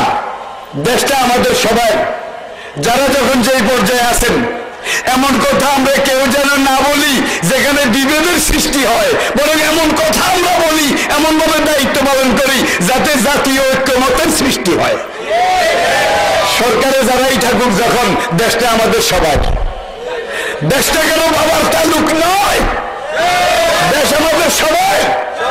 শেষ রক্তবিন্দু দিয়ে আজকে ইতিহাসের এক ক্রান্তিকাল, যারা ইরাক খেয়েছে, আফগানিস্তান খেয়েছে, যারা ফিলিস্তিন খেয়েছে, লেবানন খেয়েছে, যারা কাশ্মীর খেয়েছে, বসনিয়া খেয়েছে, চেচনিয়া খেয়েছে, পুরো আফ্রিকা খেয়ে সেখানে এই উপহার দিয়ে এসেছে, যারা পুরো মধ্যপ্রাচ্য খেয়েছে, আজকে বাংলাদেশকে তারা খাওয়ার জন্য এইভাবে পেতে আছে। এই সময় আমরা নিজেরা এইভাবে বিভিন্ন রকমের অনৈক্য এটা যদি করি, তাহলে দুশ্মনের সুবিধা হবে, ঠিক কিনা বলে? আমরা যে কোনো দল করি, দেশের ব্যাপারে আমরা এক। আপনারা কি এটা রাজি? বাচ্চা একটা, মায়ের দাবি করে 2 জন, এটা কি হইতে পারে? ওই মহিলাকে আমার ছেলে, ওই মহিলাও বলে আমার ছেলে। বিচার আসলো কাজীর কাছে, কাজী আবার সেই যুগের নবী, আবার বাদশা। 3বার জিজ্ঞেস করলেন, আসল মা বলে বাচ্চা আমার নারী ছাড়া বাচ্চা, আমি কি করে দাবি ছাড়তে পারি? ওই মহিলা বুক চাপড়া আর আমার কলিজা ফেটে যায়, বাচ্চা আমার, নকল মা আর কি। বাচ্চা কসম করাইলেন, আপন মা কসম করলো 1বার, সৎ মা কসম করলো 3বার। বাদশা মহা ফাফরে হয়ে গেলেন, আল্লাহকে এই ক্রান্তি লাগলে সোলাইমানের ভিতরে আমি আল্লাহ কি আসল কথা বুঝতে এটা ঢুকাই দিলাম। সোলাইমান এবার কয়, তোমরা বাচ্চা একটা, মায়ের দাবিদার 2 জন, কসম দোজনে করেছো, আমি করবোটা কি? ঠিক আছে, বাচ্চা মাঝখান দিয়ে কেটে 2 ভাগ করে তোমাদের 2 জনকে ভাগ করে দিয়ে দেই। আপন মা এইভাবে কাঁপতে শুরু করেছে, কোনো কথা বলে না, থরথর করে কাঁপে। আর নকল মা সে ওখান থেকে কয়, স্যার কাটতে হইলেও দেন, অর্ধেক হইলেও নিমু, কাটতে হইলেও দেন, অর্ধেক হইলেও নিমু। তাহলে আপন মা কি কোনোদিন এটা বলতে পারবে? যদি বলেন পারবে? बादशाह का जल्लाद के डाकलें तलवार ले आओ, इस तलवार से इस बच्चा को एक वार से 2 टुकड़ा कर दो, एक टुकड़ा इसको, दूसरा टुकड़ा उसको दे दो। जल्लाद এইভাবে তলোয়ার যখন উঠিয়ে সে কাটবে, ওই বেডি ওখানে বসে বসে কওয়া, স্যার কাটতে হইলো তার, আমার অর্ধেক আমি লইয়া যাইস, আমার অর্ধেক আমি লইয়া যাইস। আপন মা হালমাল করে কেন্দ্রে বাদশার পায়ের উপরে এসে পড়ে বলে, বাদশাহ হুজুর, বাচ্চা আমার না, আমি বাচ্চার দাবি প্রত্যাহার করলাম, বাচ্চা তাকে আস্ত দিয়ে দেন, তারপরেও কাটিয়েন না। বাচ্চা বলে যে এই বেটিকে অ্যারেস্ট করো। অতিভক্তি চোরের লক্ষণ, অতিভক্তি চোরের লক্ষণ। যারা বেশি বেশি নগদ কথা খায়, বেশি বেশি আপন আপন করে। গত বছরে যে পত্রপত্রিকা আসছিল, এই যে নাট্যংশরীর এখানে রাত 2:45টার সময় বিডিআর ঘটনার আগে বিডিআর যখন চ্যালেঞ্জ করলো বার্মা থেকে ওই সোনাটোনা এগুলা দেশ থেকে আনলো, বার্মা থেকে পাচারকারী আর কি সুর বর্ডার সুর। বিডিআর যখন চতুর্দিক থেকে অ্যাম্বুশ শুরু করেছে, এগুলো গানকে আমার সোনার বাংলা আমি তোমায় ভালোবাসি। বিডিআর একটা দেশপ্রেম সোনার বাংলা গাওয়া তো ভালো, কিন্তু রাত 3টার সময় কি নিশ্চয়ই কি অতিভক্তি। তারা এমবুশ করে ঘেরাও করে দেখে যে ভাই সব ফেন্সিডিল এখান থেকে আনছে, আর এখান থেকে যাওয়ার জন্য আমাদের মূল্যবান জিনিস এগুলো প্যাকিং করে সেখানে নিচ্ছে। এরকম হয় নাকি হয় না? হয় নাকি হয় না? এই দেশটা আমাদের, এই দেশকে সব রকমের খুন খারাপি, হত্যা, জিজ্ঞাসা, চুরি ডাকাতি এগুলো থেকে রক্ষা করা, এই দেশের স্বাধীনতা সার্বভৌমত্ব রক্ষা করা দল মত নির্বিশেষে আমাদের সবাই ফরজ। আর জাতীয় ঐক্যমত ছাড়া কোন দল যত বড়ই হোক কোনদিন কোনো কিছু করা সম্ভব নয়। শেখ আব্দুর রহমান বাংলা ভাই এই যে বোমাবাজি যখন চূড়ান্ত ভাবে শুরু হওয়ার পরে তখনকার প্রধানমন্ত্রী আলেমদের উদ্দেশ্যে বলল, আপনারা আমাদেরকে সহায়তা করুন। বাইতুল মুকাররমের খতিব মরহুম ওবায়দুল্লাহ সাহেব রহমতুল্লাহ আলাইহি তিনি সেদিন বোমাবাজি জঙ্গিবাদের বিরুদ্ধে বাইতুল মুকাররমে আলোচনা করলেন, করে বললেন আগামী বৃহস্পতিবার টেকনাফ থেকে তেঁতুলিয়া পর্যন্ত পুরো বাংলাদেশের মসজিদে এই আলোচনা হবে। পরের বৃহস্পতিবার টেকনাফ থেকে তেঁতুলিয়া পর্যন্ত পুরো বাংলাদেশ বারুদের মতো জ্বলে উঠেছিল। প্রত্যেকটা মসজিদ থেকে যখন মিছিল বাইর হয়েছে জঙ্গিবাদ এইভাবে সংকুচিত হয়ে গেছে। ঠিক কিনা বলেন? ঠিক কিনা বলেন? তাহলে মোল্লারা জঙ্গিবাদী তো নয়, জঙ্গিবাদ ইসলামে নাই, মানুষ মারা ইসলামে নাই, সন্ত্রাস ইসলামে নাই। এখন তো আমাদের সেই বাইতুল মুকাররম থেকে আওয়াজ উঠবে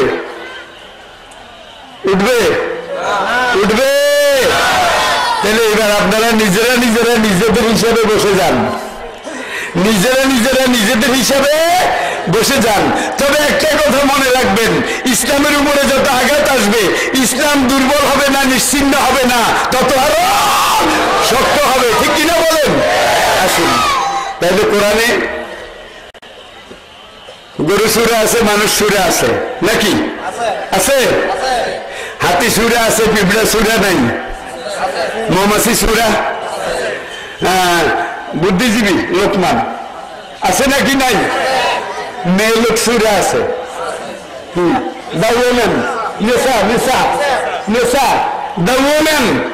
কোরআন আসার আগে নারী জাতি দলিতা, মথিতা, অপমানিতা, অবহেলিতা, নিগৃহীতা, ধর্ষিতা, রক্তে রঞ্জিতা, জিন্দা প্রথিতা, মাউদ এত সে বেগি জানবি। আল্লাহু আকবার। কোরআনের নবী এসে বাদুকুম মিন বাদুকুম আউলিয়া বাদ ওয়াবিল ওয়ালিদাইনি ইহসানা, দলিতা নয়, মথিতা নয়, অপমানিতা নয়, অবহেলিতা নয়, রক্তে রঞ্জিতা নয়, নরের অর্ধেক নারী, মানবের অর্ধেক নারী জাতি, মায়ের জাতি, মায়ের পায়ের নিচে সন্তানের একেবারে পায়ের তলা থেকে নারীকে টেনে মাথায় তুলে নিয়েছে কে? রবীন্দ্রনাথ ঠাকুর, বিশ্বকবি রবীন্দ্রনাথ ঠাকুর। তিনি এক পর্যায়ে বলেন, দুনিয়ার বহু মনীষীর জীবন আমি স্টাডি করেছি, আমাকে নিরপেক্ষভাবে যদি বলতে হবে নবী মুহাম্মদ সাল্লাল্লাহু আলাইহি সাল্লাম একমাত্র সার্থক ব্যক্তি যিনি ধর্ম, রাষ্ট্র, দেশ, জাতি হিসেবে এমন ভাবে একটা জিনিসকে তৈরি করেছেন যার কোনোটার মধ্যে এক বিন্দু খুঁত নাই। কমলাকান্তের দপ্তর।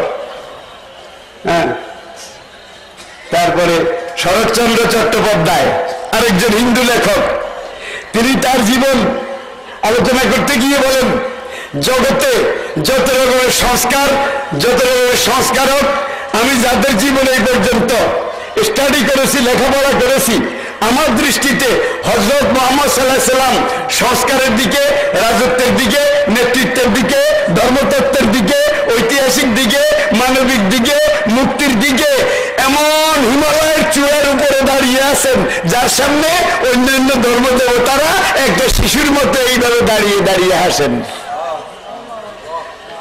আল্লাহু আকবার।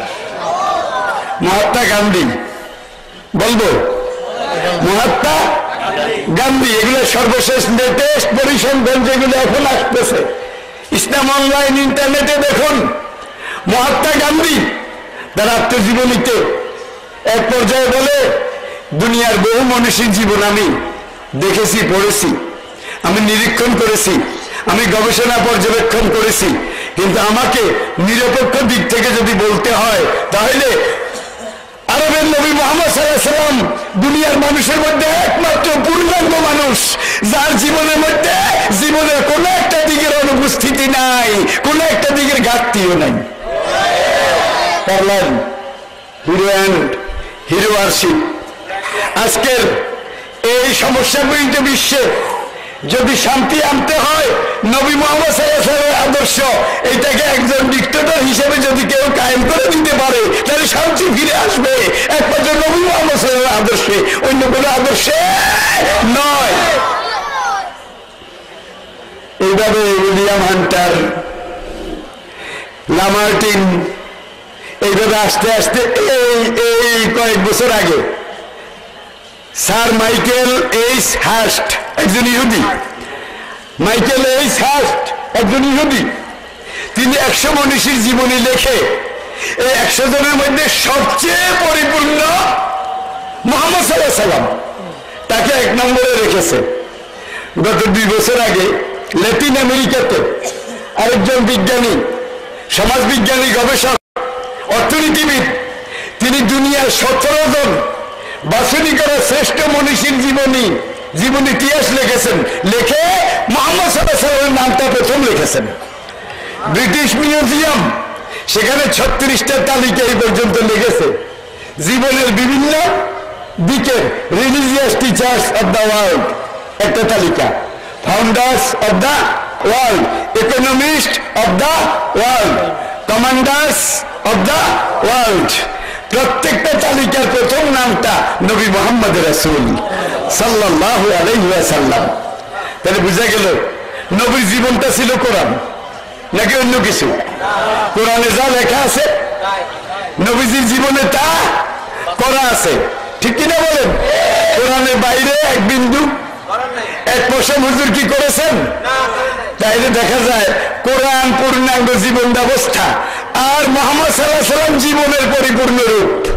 আর মুহাম্মদ সাল্লাল্লাহু আলাইহি ওয়াসাল্লাম যে জীবন দর্শন, জীবন ব্যবস্থা, সমাজ ব্যবস্থা রেখে গেছেন, সেইটাই বিশ্বের বুকে সবচাইতে পূর্ণাঙ্গ সমাজ ব্যবস্থা, সেটা ইসলামের সমাজ ব্যবস্থা। নবী দুনিয়া থেকে চলে যাওয়ার পরেও 500 বছর, সেটা বিশ্বের ইতিহাসে 500 বছর পর্যন্ত সোনালী যুগ, জ্ঞানে, বিজ্ঞানে, আদর্শে, ঐতিহ্যে, ভদ্রতায়, নম্রতায়, কালচারে, সিভিলাইজেশনে, তাহজিবে, তমদ্দুনে, জ্ঞানে, বিজ্ঞানে, শিক্ষা দীক্ষায়, আদর্শে, ঐতিহ্যে মুসলমান দুনিয়ার শ্রেষ্ঠ জাতি ছিল। সবাই বলেছিল যতদিন মুসলমান কোরআনকে নিয়েছিল, আল্লাহর কসম, আল্লাহর কসম, যতদিন কোরআনকে নিয়েছিল মুসলমান সবাই উপরে ছিল। যেদিন কোরআন থেকে আস্তে আস্তে দূরে সরে গেছে মুসলমানের ভাগ্য বিপর্যয়, আজকে তারা বেঈমানের পায়ের ফুটবলে পরিণত হয়েছে, ঠিক কিনা বলেন? ঠিক কিনা বলেন? এনসাইক্লোপিডিয়া ব্রিটানিকা খুলুন। As a religious teacher, as a founder, as a ruler, as a leader, as a commander, as a lawgiver, as a lawmaker, Muhammad, Allah bless him, peace be on him, is the superman of the world. জগতের পূর্ণাঙ্গ শ্রেষ্ঠ মানব নবী মুহাম্মদ সাল্লাল্লাহু আলাইহি ওয়াসাল্লাম, আর তার অনুসৃত ইসলাম দুনিয়ার বুকে পূর্ণাঙ্গ জীবন ব্যবস্থা। এই জীবন ব্যবস্থা যদি সমাজে কায়েম হয়, অর্থনৈতিক নিরাপত্তা আসে, সমাজে ভারসাম্যতা ফিরে আসে, সমাজে সবার জীবনে একটা সাবলীলতা, স্বাচ্ছন্দ্যতা ফিরে আসে। এই কোরআনের নবী প্রদর্শিত সমাজ ব্যবস্থা, অর্থনৈতিক ব্যবস্থা, এটা যদি কোনো সমাজে কায়েম হয়, সেই সমাজে মানুষ যাকাতের টাকা নিয়ে রাস্তায় রাস্তায় হাঁটে, কিন্তু যাকাত নেওয়ার মতো কোন গরিব খুঁজে পাওয়া যায় না। এটা আমি বেশি কইছি কেমন? আমার বলার মধ্যে কি কোনো পক্ষপাতিত্ব আছে? আল্লাহর দোহাই, আল্লাহর কসম, একমাত্র ইসলামের সমাজ ব্যবস্থা এটা দেখাতে পেরেছে। যাকাতের টাকা নিয়ে মানুষ রাস্তা রাস্তা হাঁটছে, যাকাত নেওয়ার মতো গরিব। কিন্তু বর্তমান বিশ্বের সবচেয়ে যেই দেশটা রাজনৈতিক, সামরিক, অর্থনৈতিক দিকে গণতন্ত্রের হোলসেলার, পাইকারি বিক্রেতা, গণতন্ত্রের, মানবাধিকারের সবচেয়ে বড় হকদার সে আমেরিকা। সেখানে 100 জনের মধ্যে 22 জন মানুষ এখনো পাইপের ভিতরে থাকে। পাইপে থাকার ঘর নাই, খাওয়ার ভাত নাই। আজ থেকে 4 দিন আগে কোন কোন জাতীয় দৈনিকে এসেছে বর্তমান দুনিয়ার মধ্যে সবচেয়ে বেশি ঋণী কোন দেশ? কোন দেশ? দেখা যায় দারুদার খরচ করে করে মুসলমান মারে, বোমা তৈরি করে, ওইখান দিয়ে ঋণের পরিমাণ 7 lakh crore trillion dollar. Trillion, billion না, ট্রিলিয়ন ডলার। আমেরিকার বড় বড় অস্ত্র কোম্পানি, বড় বড় ব্যাংক, বীমা কোম্পানি সবগুলা আমেরিকার গভর্নমেন্টকে টাকা ধার দিতে দিতে অধিকাংশ দেউলিয়া হয়ে গেছে, বাকিগুলা দেউলিয়া হওয়ার পথে। তাইলে বোঝা যায় জীবন নদীর পাড়ের সেই হিংস্র বাঘ আজকে রক্ত রক্ত বল বীজ হারিয়ে নদীর পাড়ে মাত্র শুইছে, জানকবর শুরু হয়েছে। রূপ অবজাওয়ার অল্প বাকি আছে ভাই। কোন সুপার পাওয়ার আল্লাহর জমিনে বেশি দিন বলবো? ফিরাউনা যিল আওতাদ আল্লাযীনা তাগাউ ফিল ফাকসারু ফীহাল ফাসাব্বা আলাইহিম রাব্বুকা ইন্না রাব্বাকা লাবিল আহা। ফিরাউনা যিল আওতাদ সেই যুগের সবচেয়ে বড় সৈন্য সামন্ত, অস্ত্রশস্ত্রের অধিকারী, সুপার পাওয়ার ফেরাউনের কথা একটু মনে করো। আল্লাযীনা তাগাউ ফিল বালাদুনের বহু বচন বেলাদ, এই রণশক্তি, রণদুর্মদ, এই অবস্থা, টাকা পয়সা, এই সুপার পাওয়ার হিসেবে সে দুনিয়ার বিভিন্ন দুর্বল রাষ্ট্রকে জবরদখল করে দখলদারিত্ব কায়েম করেছে, করে নাই? এই যুগের ফেরাউন। কোরআন তো এখন নাজিল হবে না, যদি নাজিল হতো তাহলে আল্লাহ বলতে যাবে লাবুস ইন্নাহু তাগা। কি আলিফ লাম মিম গুলিবাতির রুম, এই রুম সূরা দিয়ে আল্লাহ দেখাইছে ফরেন ট্রানজাকশন, সুপার পাওয়ারের সাথে তোমাদের ব্যবহার। তাইলে একটা স্বাধীন দেশের পররাষ্ট্র নীতি দুনিয়ার সব দেশের সাথে সমব্যবহার, সবার সাথে বন্ধুত্ব, ঠিক কিনা বলেন? সব বাদ দিয়ে একজনের লাগে এটা পররাষ্ট্র নয়, এটা এক রাষ্ট্রনীতি। এটা করলেই কিন্তু একটা জাতির অস্তিত্ব ইতিহাসের মুখ থেকে মুছে যায়, ঠিক কিনা বলেন? ঠিক কিনা বলেন? আসুন এখানে আল্লাযীনা তাগাউ ফিল বিলাদ, দেশ জোরে, বিভিন্ন দেশ জোর করে ফেরাউন দখল করেছিল। দখল করে কি করেছে? ফাকসারু ফীহাল, সেখানে মানুষদেরকে ফাসাদ, একেবারে জেনা, দর্শন, ব্যভিচার, খুন খারাপি, হাসপাতাল, স্কুল, কলেজ সব মাটির সাথে মিশাই দিয়েছে।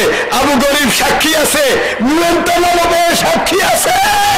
আবু গরিব কারাগারে সেই 16, 17, 20 বছরের মেয়েরা রড ধরে কান্দে আর বলে যে আমাদের ভাইয়েরা কোথায়, তারেক কোথায়, মুসা কোথায়, মোহাম্মদ বিন কাসেম কোথায়, তোমাদের বোনদেরকে এইভাবে ব্যঞ্জন করতেছে, তোমরা কোথায়? মোহাম্মদ বিন কাসেম হতে রাজি আছেন? তারেক মুসা হতে রাজি আছেন? আছেন। সময়ের দাবি ফাকসারু ফীহাল ফাসাদ। যখন এইভাবে তারা আল্লাহর জমিনে ফিতনা ফাসাদ পরিপূর্ণ করে গিয়েছিল, ফাসাব্বা আলাইহিম রাব্বুকা, তখন আপনার রব তাদের উপরে আযাবের দুর্রা নিক্ষেপ করেছেন। এরপরে আয়াতে বলা হচ্ছে ইন্না রাব্বাকা লাবিল, এই আপনার রব দুর্রা সেটা নিয়ে এখনো এইভাবে আছেন। মেসাদ হলো উৎপেতে থাকা। কি ওলামায়ে কেরাম আছেন? মেসাদ হলো উৎপেতে থাকা, দিনের দুশমনদেরকে সংহার করার জন্য। তাহলে আল্লাহ বোধহয় টায়ার্ড হয়ে রিটায়ার করার চেষ্টা করতেছেন। টায়ার্ড হয়ে গেছে দেখি, আগের মতো আছে। আন্নাল কুওয়াতা লিল্লাহি জামিয়া হুয়াল আউয়াল ওয়াল আখিরু ওয়াল যাহিরু ওয়াল বাতিনু ওয়া হুয়া আলা কুল্লি শাইইন হতারমিন্দ্র মহাশরীদ্র অল্লাহ জ্যেষ্ঠং শ্রেষ্ঠং পরমং পূর্ণং ব্রহ্মং অল্লং অদল্লবুকে ককম অল্লাহবুক নিখাতকম অল্লাহ রসুল মোহাম্মদ রকম বরস্য অল্লে অল্লাম ইল্লল্লতি ইল্লাল্লাহ এক ব্রহ্ম দ্বিতীয় নাস্তি সর্বধর্মাং পরিত্যজ্য মামেকং শরণং ব্রজ। এরপরে বলা হচ্ছে সর্বধর্মাং পরিত্যজ্য মামেকং শরণং ব্রজ। সবকিছু বাদ দিয়ে চিন্ময় রূপ দ্বিতীয় এক আদি ব্রহ্মার পূজা করো। এরপরে বেদে বলা হচ্ছে আল্লাহ রসুল মোহাম্মদ রকম বরস্য অল্লে অল্লাম ইল্লল্লতি ইল্লাল্লাহ। এটা হলো জীবনের পার্থিব এবং পারলৌকিক জীবনে শান্তি মুক্তি পাওয়ার সবচেয়ে বড় 12টা বেদের কথা। এইদিকে আমি যাচ্ছি না, আমার যাওয়ার মতো সময় নেই। আসুন কোরআনে উপসংহার, আপনাদের মধ্যে অসুবিধা হচ্ছে, উপসংহার এই আলোচনা যা করলাম আমি বলতে চেয়েছি একমাত্র ইসলাম পরিপূর্ণ, এছাড়া আর কোনটা পরিপূর্ণ নয়। তাওরাতে রাষ্ট্র চালানোর একটা কথা আছে, দেশ শাসনের তাওরাতে একটা কথা আছে নাই? ইনজিলে আছে, বেদে বোধে আছে, উপনিষদে বেদে কিছু তাওহীদ রিসালাতের কথা অবশ্য আছে, কিন্তু বেদ, গীতা, উপনিষদ, পুরাণ, রামায়ণ, মহাভারত থেকে শুরু করে সবগুলা পড়েছি, পূজার একটা কথাও নাই। এই পূজা কোথার থেকে আইলো? ত্রিপিটক, নিরঞ্জনা নদীর পারে আনন্দ তথাগত বুদ্ধের চরণ যুগে জড়িয়ে বুদ্ধদেব যখন নির্বাণ লাভে বলে বলে মৃত্যুর দিকে এগিয়ে যাচ্ছিলেন, আনন্দ বলে who'll teach us religion after you. ব্লেক ডাউন Buddha replied, O Ananda, I am not the first Buddha, nor I be the last. Another latest and great Buddha will come after me. You will know unto him. ও আনন্দ, আশিসহস্রম বুদ্ধং স্বয়ংকেশু না মোহাম্মদ বুদ্ধ ভগবা বুদ্ধং শরণং গচ্ছামি সংঘং শরণং গচ্ছামি ধম্মং শরণং গচ্ছামি।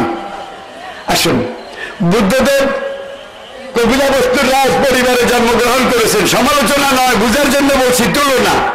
কপিলাবস্তুর রাজপুত্র, ঠিক কিনা বলেন? বালেগ হয়েছেন, matured হয়েছেন।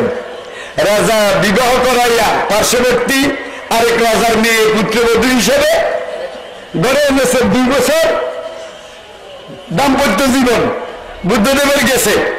2 বছর পরে একদিন রাজবাড়ির দরজায় কোনো একটা ঘটনা দেখে তার মনে মতান্তর ঘটল। সংসার জীবন এটা থেকে তিনি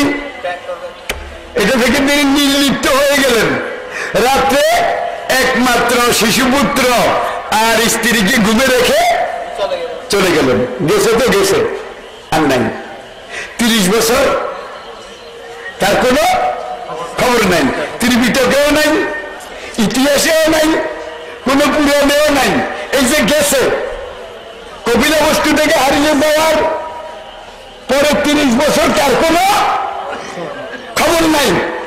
30 বছর পরে নিরঞ্জনা নদীর পাড়ে একদিন দেখা গেল তিনি এইভাবে বসে বুদ্ধং শরণং গচ্ছামি সংঘং শরণং গচ্ছামি ধম্মং শরণং গচ্ছামি। তাহলে যেই জীবনের 30 বছর দুনিয়ার সামনে অনুপস্থিত, এই 30 বছর তিনি কোথায় ছিলেন, কি খেলেন, কি বললেন, কি করলেন, এটা দুনিয়ার কেউ জানে? যারা বলেন জানে। 1, 2 বুদ্ধং শরণং গচ্ছামি, দূরে কথা অহিংসা পরম ধর্ম, শত্রুকে ক্ষমা করো, জিবে বলেন না কেন? আচ্ছা ভাই, 30 বছর আগে বউরে ঘুমে রেখে যে বেটা পলাই আইছে, এই বেটার কোনো শত্রু আছে? বলেন নাই। বোবার শত্রু আছে নাকি? অন্ধ শত্রু আছে নাকি? বউরে ঘরে থুয়ে আছে, শত্রু আছে নাকি? ইনি যদি বলে শত্রুকে ক্ষমা করো, তবে এইটার বেশি। আর মক্কা বিজয়ের দিন কেমন শত্রু সারেন্ডার করেছিল, কেমন শত্রু! মক্কার 13 বছরে যারা চামড়া তুলে নিয়েছিল শরীরে গোস্ত খসাই নিয়ে গিয়েছিল, ঠিক কিনা বলেন? সেই শত্রুরা এইভাবে সারেন্ডার করেছে, মদিনাওয়ালা তাদেরকে বোধহয় এইভাবে কুচি কুচি করে কেটেছেন। জোরে বলেন। আমরা নেপোলিয়নকে দেখেছি, আলেকজান্ডার দি গ্রেটকে দেখেছি, মুসলিনিকে দেখেছি, হিটলারকে দেখেছি।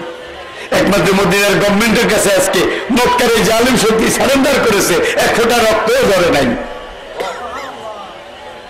মা তারজুনা মিন্নিল ইয়াউম, বুখারী কিতাবুল মাগাজি।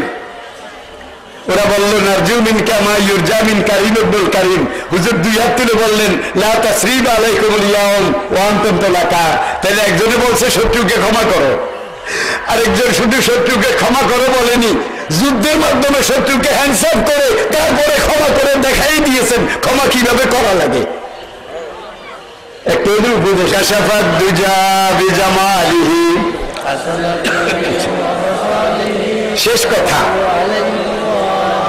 মহর্ষি বুদ্ধদেবের জীবনে নির্বাণ লাভের আগে তার সামনে আমরা একজন সাক্ষী পাই, একজন সাহাবী বুদ্ধদেবের, নন্দ অথবা আনন্দ। নন্দ অথবা আনন্দই একজনের একবার। যীশু খ্রিস্টের জীবনের এই পর্যায়ে এসে আমরা তিনি যখন ওয়াজ করেন মানান সরি আল্লাহ, সেখানে আমরা একজন পাই, ইউসা। ইউসা বি নুন। তাহলে বুদ্ধেরও শিষ্য একজন, যীশু খ্রিস্টেরও পরে বাড়ছে আর কি, পরে বাড়ছে। কিন্তু মুহাম্মদ সাল্লাল্লাহু আলাইহি ওয়াসাল্লাম যখন বিদায় হজের ভাষণ দেন তখন সেখানে কয়জন? ইবনে সাদ আহমদ, তাদের বর্ণনা 1,40,000, 24,000। ঐতিহাসিক বালাজুরির রাওয়ায়েতে 1,40,000। এই 1,40,000 সবাই কিন্তু আল্লাহর পক্ষ থেকে বেহেশতের সার্টিফাইড পারসন, বেহেশতের সার্টিফিকেট পেয়েছেন। বোধহয় বেশি বলেছি। মুহাম্মাদুর রাসূলুল্লাহ আল্লাযীনা মাহু আশিদ্দাউ আলাল কুফারি রুহামাউ বাইনা, জীবনের ঘরের বাইরের, দিনের রাতের, আলোর অন্ধকারের সবকিছু হাদিসে আছে নাকি নাই? আছে নাকি নাই? জোরে কোন একটা সেকেন্ড বাইর করেন যেটা হাদিসে নাই। একটা সেকেন্ড, হুজুরের জীবনে একটা সেকেন্ড বাইর করেন যেটা হাদিসে নাই। রাত গভীর, রমজানের শেষ 10 দিন, মসজিদে নববীতে জমাত হয়ে গেছে, সাহাবায়ে কেরাম বিদায় নিয়ে চলে গেছে। উম্মত জননী হাফসা রাদিয়াল্লাহু তাআলা আনহা, তার ঘরে আজকে পিঠা নাস্তা, ওই যে যেটাকে বলা হয় ফিস্ট, বড় খানা। এক এক বিবির ঘরে এক একদিন ভালো খানা যেত, আবার নিরামিষ যেত। ওইটা ছিল আর কি, ফুড রুটিন দেরি করত। আজকে এই ঘরে গোস্ত হইলে ওই ঘরে নিরামিষ, কালকে নিরামিষের ঘরে আজ গোস্ত, ওই ঘরে নিরামিষ। হাফসা রাদিয়াল্লাহু তাআলা আনহার ঘরে আজকে পিঠা, মানে ভালো খানা আর কি। পিঠা নাস্তা তৈরি করে ঈশার নামাজের পরে বাল বাচ্চা সবাই খেয়েছে, নিজেরা খেয়েছে। খাওয়ার পর এখন খেয়াল হইল স্বামীতে মসজিদে নববীর বারান্দায় এতেকাফে। হাফসা রাদিয়াল্লাহু তাআলা আনহার মন কেঁদে উঠলো, আরে আজকে পিঠা বানাইলাম যেটা কোনোদিন বানাইতে পারি না, তৌফিক হয় না। আল্লাহর নবী স্বামীকে বাদ দিয়ে খাবো, মন মানে না। যাক, অন্ধকার, কিচ্ছু দেখা যায় না, তারাবির জামাত হয়ে গেছে অনেক আগে, সাহাবারা চলে গেছে। হাফসা রাদিয়াল্লাহু তাআলা আনহা নিজে এবার ইস্তেহাদ করলেন যে পর্দা ফরজ, কিন্তু আজকে রাতের অন্ধকারের পর্দা তো আমাকে বলে দেখে যাবে, কেউ দেখবে না, এছাড়া কোনো লোকজন। তারপরে তিনি একটা জিলবাব, কোরআনে জালাবি বিহীন জিলবাব, মারবাদি পিস্তাল, জিলবাবের তর্জমা করেছেন অ্যান আউটার লুজ গার্মেন্ট। মানে সব কাপড়ের উপর দিয়ে বড় একটা চাদর। এটা এইভাবে পেঁচিয়ে একটা কাপড়ের পোটলার মধ্যে পিঠা বেঁধে এখানে হুজরা, আর ওই কোনা হুজরা ইতিকাফ করেছেন।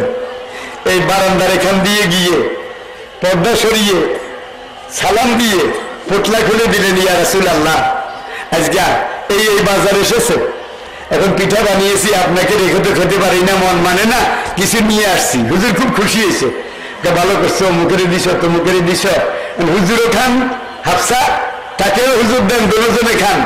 এই একটু কথা, অমুকের দিছে কিনা, তমুক খাইছে কিনা, এই কথাবার্তা স্বামী স্ত্রীর মাঝে। অন্ধকার, গুটগুটে অন্ধকার, বাতি লাইটটা একটু ছিল না। আল্লাহর নবীর কানে এই খেজুর পাতার বেড়া, মসজিদে নবী, তখন এখান দিয়ে কে যেন অন্ধকারে হেঁটে গেছে, হাঁটার আওয়াজ পাওয়া গেছে। হুজুর এইভাবে পিঠে এটা ঠেলে দিয়ে একদম দুয়ারে এসে ডাক দেয়, মা নামটা ইয়া হাজা, ভাই কে তুমি, এখান দিয়ে যাও, অন্ধকারের আগন্তুক, কে তুমি, এখান দিয়ে যাও, তাও তাল এলাইয়া, তাল এলাইয়া, ভাই তুমি এদিকে আসো, এইদিকে আসো, অন্ধকারের আগন্তুক কে তুমি?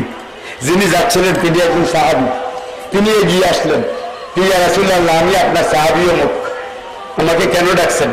হুজুর কয় এখান দিয়ে খেজুর পাতার বেড়ার কিনার দিয়ে হেঁটে যাওয়ার সময় এই 1 সেকেন্ড আগে তুমি আমার গলার আওয়াজ শুনছো কিনা?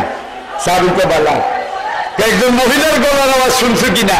সাহাবিকা বালা, আল্লাহ হ আপনার আওয়াজও শুনছি, একজন মহিলার আওয়াজও শুনছি। হুজুর কাছে যেই মহিলার আওয়াজ তুমি শুনেছো আমার আওয়াজের পাশাপাশি, এই মহিলা অন্য কেউ নয়, আমার স্ত্রী ওমরের মেয়ে হাফসা।